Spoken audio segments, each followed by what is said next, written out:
नमस्कार मित्रो. जेव्हापासून बी जे पीचं सरकार आलं म्हणजे नरेंद्र मोदी पंतप्रधान झाले तेव्हापासून वेगवेगळ्या पद्धतीने बी जे पीचे नेते, त्याचप्रमाणे पंतप्रधान आणि अमित शहा हे सतत नेहरूविषयी टीका टिप्पणी करत असतात. नेहरू जेव्हा पंतप्रधान होते त्या काळामध्ये झालेल्या घटना, त्या काळामध्ये आंतरराष्ट्रीय घडामोडी आणि भारतात होणारे बदल या सगळ्या बाबतीत जास्त ह्या राजकीय नेत्यांनी नेहरूंना दोष दिला.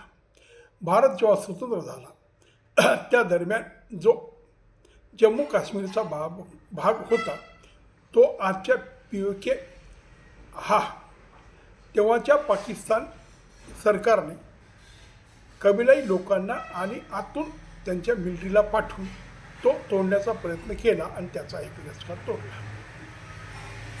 तेव्हा त्याचाही दोष हा नेहरूवर देण्यात आला आणि मग राहिलेला जम्मू काश्मीर होता त्या ठिकाणी 370 कलम लावून तो भूभाग भारतात विलीन न करता त्याला एक स्वायत्त प्रांत म्हणून नेहरूंनी मान्यता दिली.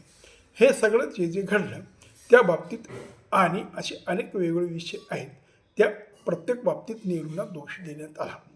खरं तर जेव्हा आपण नीटसं बघितलं तर भारत स्वतंत्र होण्याच्या वेळेस आणि त्याच्या मागे बलुचिस्तान हा प्रांत एक राजेशाही सरकार त्या ठिकाणी होतं आणि त्या राज्याने भारतात विलीन होण्यासाठी नेहरूशी बोलणी केली, पण नेहरूने त्याला नकार दिला असं राजकीय नेते म्हणत असतात. त्याच पद्धतीने आता एका एपिसोडमध्ये असं ऐकलं की नेपाळ हा देशसुद्धा साधारण 60च्या दरम्यान तिथल्या पंतप्रधानांनी अशी इच्छा व्यक्त केली होती की आम्ही भारतात विलीन होत नाही, पण काही प्रमाणात आम्ही भारताशी संलग्न होतो.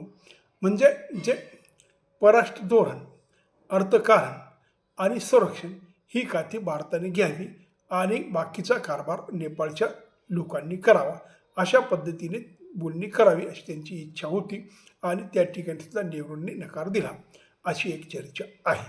त्याच पद्धतीने जेव्हा भारत स्वतंत्र झाला त्यावेळेस जर इंग्रजांशी थोडं कडक धोरण ठेवलं असतं आणि 2 दिवस स्वातंत्र्य उशीर बी झाला असता तरीही त्या काळामध्ये श्रीलंका हा प्रांत आपण भारतात विलीन करू शकलो असतो आणि ब्रह्मदेशसुद्धा आपल्याला मिळू शकला असता, कारण ह्या सगळ्या देशांवर इंग्रजांचं राज्य होतं.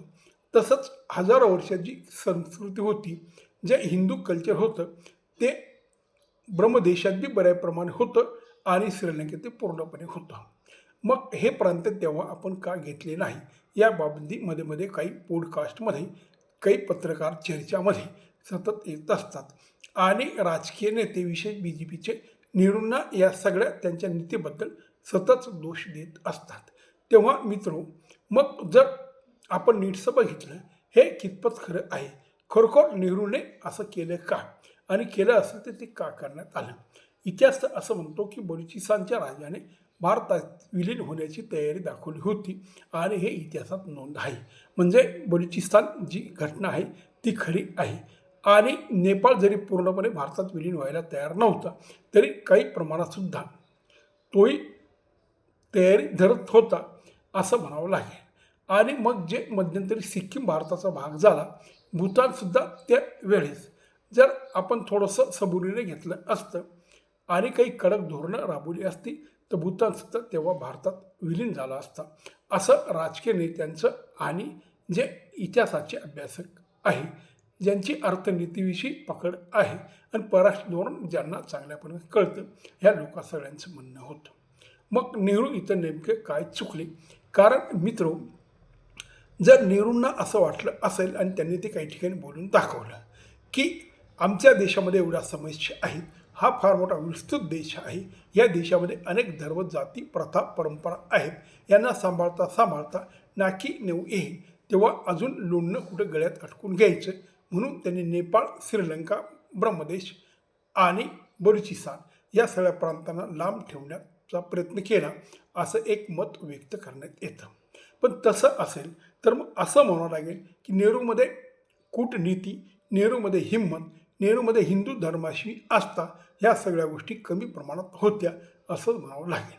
कारण जर भारत स्वतंत्र झाला त्यावेळेस नेहरूंना एवढ्या समस्या होत्या आणि त्या समस्या खऱ्या असतील हे एक वेळा आपण मान्य केलं तरी मग पाकिस्तान हा भारताबरोबरच स्वतंत्र झाला, तो भारताचा भूभाग होता. मग त्यांनी पिओके कसा बळकवण्याचा प्रयत्न केला आणि त्यांनी ती हिंमत का दाखवली आणि ते यशस्वी कसे झाले. त्याचप्रमाणे ज्या बलुचिस्तानमध्ये पाकिस्तानला विलीन होण्याची त्या राज्यांची तयारी नव्हती तरीही मोहम्मद अली जिना यांनी फूस लावून म्हणा किंवा आपल्या धर्माचं अनाभाका देऊन बलुचिस्तान प्रांत पाकिस्तानात विलीन केला.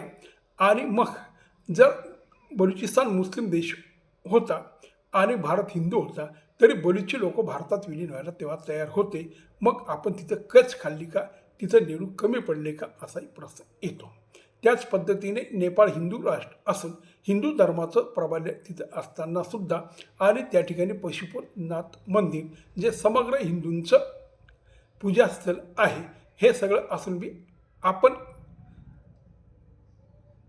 विशेष म्हणजे नेपाळ का मिळू शकलो नाही. मग कुठेतरी हिंमत नेहरूंची कमी पडली. कारण ज्या पद्धतीने जर आपण नीट विचार केला आपल्या आगीमागे चीन स्वतंत्र झाला पण चीनने जो तिबेटचा भाग होता तो स्वायत्त असताना सुद्धा तो त्यांनी बळकवला.